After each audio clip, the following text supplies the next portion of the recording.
प्रणाम सब गोटा के। हम डॉली मिश्रा एकटा जनऊ के गीत गा बजा रहा हूँ। नीक लागत तो अपन आशीर्वाद दे। मरबे ही झूलो रघुनंदन जनौआ सुत झमा झम रे ललना के छथिन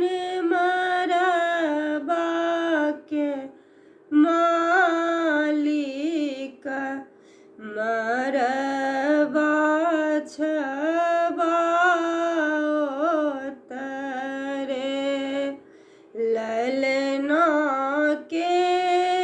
छथिन मरबा के मालिक मरबा छबाओत रे अपना महलिया से बाबा बथिन मने मने मुस्कात रे ललना हम छियै मरबा के मालिक मरबा छबाओत रे ललना हम छियै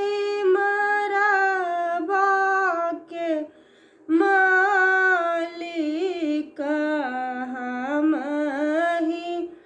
जनवा देब रे अपना महलिया से दादी अबथिन मने मने मुस्कात रे ललना हम छियै अंगना के मालिक हमहि भिखा देब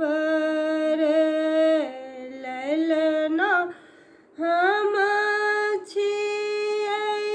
अंगना के मालिक हमहि भिखा देब रे मरबे ही झूलू रघुनंदन जनौआ सुत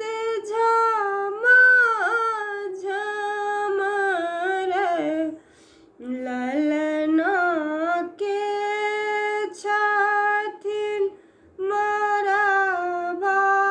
के मालिक मरबा छ